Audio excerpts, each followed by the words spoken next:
ബഹുമാനനായ സാനുമാഷ്, ഡോക്ടർ സെബാസ്റ്റ്യൻ പോൾ, ശ്രീ യൂസഫ്, വേദിയിലും സദസ്സിലും ഇരിക്കുന്ന പ്രിയപ്പെട്ടവരെ, സുഹൃത്തുക്കളെ, സഖാക്കളെ,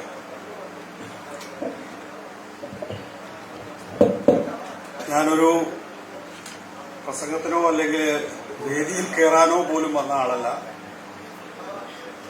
ഒരു ഞായറാഴ്ച വൈകുന്നേരം കുടുംബവുമായിട്ട് പുറത്തു പോകാനുള്ള ഒരു യാത്രക്കിടയിൽ യൂസഫ് ക വിളിച്ചപ്പോൾ ഒരു പരിപാടിയിൽ യൂസഫ് കയുടെ പുസ്തകം ഒന്ന് പ്രകാശനം ചെയ്യുന്നത് കാണാൻ വേണ്ടി മാത്രം വന്ന ആളാണ്.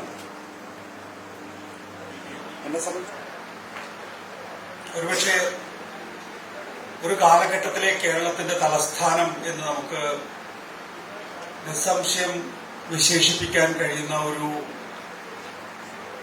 ഇടം അതിനു മുമ്പ് ഞാൻ കണ്ടില്ലല്ലോ എന്നുള്ള ഒരു അതിശയമായിരുന്നു.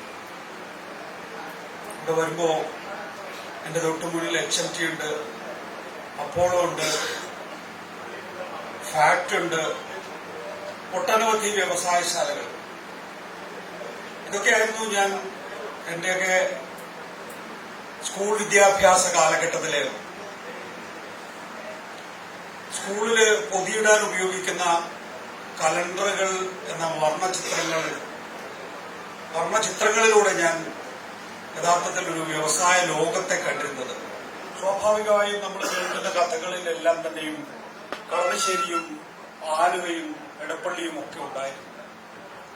സ്വാഭാവികമായിട്ടും എന്നെ സംബന്ധിച്ചിടത്തോളം ഈ നാടിനെ കുറിച്ച് കൂടുതൽ അറിയുക, ഈ നാട്ടുകാരെ കുറിച്ച് കൂടുതൽ അറിയുക എന്നുള്ള ഒരു ആകാംക്ഷ സ്വാഭാവികമായിട്ടുണ്ട്. അങ്ങനെ പരിചയപ്പെട്ടവരിൽ ഒരാളാണ് യൂസഫ് ഖാൻ.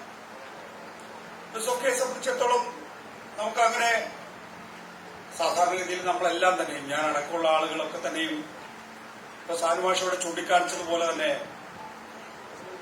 നമ്മളൊരു പെർസെപ്ഷൻ സൃഷ്ടിക്കാൻ ശ്രമിക്കുമല്ലോ, ഒരു പ്രതീതി സൃഷ്ടിക്കാൻ ശ്രമിക്കുമല്ലോ. നമ്മുടെയൊക്കെ ജീവിതത്തിൽ നമ്മൾ ആരാണെന്ന് കാണിക്കാൻ ശ്രമിക്കുമല്ലോ. ആ നിലയിൽ ആരാണെന്ന് കാണിക്കാനോ അല്ലെങ്കിൽ ഞാൻ ആരെങ്കിലുമാണ് എന്ന തോന്നൽ സ്വയം ഉണ്ടായി എന്ന് ഒരു മനോഭാവമുള്ള ആളോ ഒന്നും അല്ല യൂസഫ് ഖാൻ എന്നുള്ളത് എന്നെക്കാൾ നിങ്ങൾക്ക് വളരെ വ്യക്തമായിട്ടറിയാം. ഇവിടെ ഇന്നുകൊണ്ടാണ് ഒരു കമ്മ്യൂണിസ്റ്റുകാരന്റെ ഇന്നലകൾ എന്ന ആ പുസ്തകം ഞാനൊന്ന് മറിച്ചു നോക്കുന്നത്. സ്വാഭാവികമായിട്ടും എല്ലാവർക്കും ജീവിതമുണ്ട്. AKGക്കും EMSനും മാത്രമൊന്നുമല്ല ജീവിതം എന്ന് പറയുന്നത്. എല്ലാവർക്കും ജീവിതമുണ്ട്. എല്ലാവരുടെയും ജീവിതം വേറിട്ടതുമാണ്. അത് എങ്ങനെയാണ് നമ്മൾ അവതരിപ്പിക്കുന്നത് സാനുമാഷ് വളരെ വ്യക്തമായി പറയുകയും ചെയ്തു. ഞാൻ ആരോ ആണ് എന്ന് കാണിക്കാതെ എന്റെ ജീവിതത്തിൽ കണ്ടുപോയ ആളുകള്, എന്റെ ജീവിതത്തിൽ സംഭവിച്ചു പോയ കാര്യങ്ങള് അദ്ദേഹം സാധാരണ ഒരു എഴുത്തിലൂടെ നമുക്ക് എല്ലാവർക്കും, നമ്മളെപ്പോലുള്ള സാധാരണക്കാരായ ആളുകൾക്ക് മനസ്സിലാകുന്ന വിധത്തിൽ എഴുതി വെച്ചിരിക്കുകയാണ് ശ്രീ AM യൂസഫ്, സഖാവ് AM യൂസഫ്. നല്ലൊരു വായനയാണ് ഒരു കമ്മ്യൂണിസ്റ്റുകാരന്റെ ഇന്നലകളിലൂടെ നമുക്ക് ലഭ്യമാകുന്നത്. വായിച്ചു നോക്കിയപ്പോൾ എറണാകുളത്ത് ഞാൻ കണ്ട രാഷ്ട്രീയ ജീവിതം പോലും ഇതിനകത്തുണ്ട് എന്നുള്ളതാണ്. ഇപ്പൊ K കരുണാകരൻ, ഡോക്ടർ സെബാസ്റ്റ്യൻ പോൾ എറണാകുളം ലോക്സഭാ തെരഞ്ഞെടുപ്പിൽ മത്സരിക്കുന്ന ഘട്ടത്തില് ഡോക്ടർ സെബാസ്റ്റ്യൻ പോളിനൊക്കെ ഞങ്ങൾ മാധ്യമപ്രവർത്തകരോടൊക്കെ വിമർശനാത്മകമായിട്ടാണ് എപ്പോഴും പെരുമാറുന്നത്. പക്ഷെ അല്പം നന്ദി കൂടി ഉണ്ടാകേണ്ട ആളാണ് ഡോക്ടർ സെബാസ്റ്റ്യൻ പോൾ. നിങ്ങളൊക്കെ TV കാണുന്നുണ്ടല്ലോ എന്നാണ് ആ കാലഘട്ടത്തില് K കരുണാകരൻ. ഞാൻ ഈ ആലുവയിൽ വെച്ചാണ് കരുണാകരന്റെ ഈ ഗ്രൂപ്പ് യോഗങ്ങളുണ്ടല്ലോ സർ, ആ ഗ്രൂപ്പ് യോഗങ്ങളിൽ ഒന്നിനും ഞാൻ പങ്കെടുത്തു. ഞാൻ കരുണാകരന് വലിയ വാത്സല്യമായിരുന്നു. കാരണം അച്ഛന്റെ ഒരു ബന്ധം ഉപയോഗിച്ചുകൊണ്ടായിരുന്നു. അപ്പൊ ആ ഗ്രൂപ്പ് യോഗത്തിലെ കരുണാകരൻ എങ്ങനെയാണ് വോട്ട് ചെയ്യേണ്ടത് എന്നൊക്കെ പറയുന്നത് ഞാൻ അവസാനത്ത് ഇരിക്കുകയാണ്. എനിക്കറിയില്ലായിരുന്നു അതിൽ പങ്കെടുത്തുകൂടാ എന്ന് എനിക്കറിയില്ലായിരുന്നു. അറിയാത്തതല്ല, നമുക്ക് ചിലപ്പോൾ ഒരു നിഷ്കളങ്കത നമ്മൾ അഭിനയിക്കുമല്ലോ. അപ്പോ വളരെ അകലെ ഞാൻ ഇരുന്ന് കരുണാകരൻ പറയുന്നത് എന്താണ് എന്ന് കേട്ടുകൊണ്ടിരിക്കുകയാണ്. എന്റെ കയ്യിൽ ഒരു വലിയ ഫോണായിരുന്നു, കമ്മ്യൂണിക്കേറ്ററാണ്. ആ കാലഘട്ടത്തിൽ ഒരു കമ്മ്യൂണിക്കേറ്റർ എന്ന് പറഞ്ഞ വലിയ ഫോൺ. കരുണാകരനാകെ വിഷമിച്ചു. ഞാൻ കഴിഞ്ഞ് തിരിച്ചു വരുന്ന സമയത്ത് എന്തായാലും കയ്യിലെന്തായാലും ക്യാമറയാണെന്ന് വിചാരിച്ചു അദ്ദേഹം. ആ നാടകീയമായ രംഗങ്ങൾ വിട്ടാൽ എങ്ങനെയാണ് ഒരു പ്രമുഖനായ പാർട്ടി നേതാവിന് അദ്ദേഹത്തിന്റെ അനുയായികളോട് ഈ സന്ദേശം കൈമാറാൻ കഴിയുന്നത് എന്ന് ഞാൻ നേരിട്ട് കണ്ട ഒരു കാര്യമായിരുന്നു.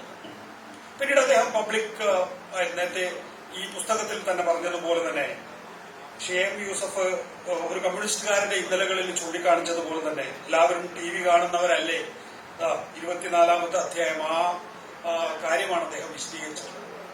എറണാകുളം പോലൊരു ലോക്സഭാ മണ്ഡലത്തിൽ ഡോക്ടർ സെബാസ്റ്റ്യൻ പോളിന്റെ വിജയമൊന്നും അത്ര എളുപ്പമല്ല എന്ന് മാത്രമല്ല ഏതാണ്ട് അസാധ്യവുമായിരുന്നു. പക്ഷെ ഈ പറയുന്ന ചുഴികളിലൂടെ UDF രാഷ്ട്രീയത്തിലുണ്ടായിട്ടുള്ള ചുഴികളിലൂടെ ഡോക്ടർ സെബാസ്റ്റ്യൻ പോൾ വലിയ വോട്ടുകളുടെ വ്യത്യാസത്തിൽ വിജയിച്ചു കയറുന്നതാണ് നമ്മൾ കണ്ടിട്ടുള്ളത്. അപ്പോൾ അത് തന്നെയാണ് നമുക്ക് AM യൂസഫിനെയും ചൂണ്ടിക്കാണിക്കാൻ കഴിയുന്നത്. ആലുവ എന്ന് പറയുന്നത് ഞങ്ങളുടെ കല്യാശ്ശേരിയാണ്, കോൺഗ്രസിന്റെ കല്യാശ്ശേരിയാണ്. ഒരുപക്ഷെ കേരളത്തിലെ 140 നിയമസഭാ മണ്ഡലങ്ങളില് ആദ്യത്തെ നിയമസഭാ മണ്ഡലമായിരിക്കും UDF ജയിക്കുന്ന ആലുവ എന്ന് പറയുന്നത്.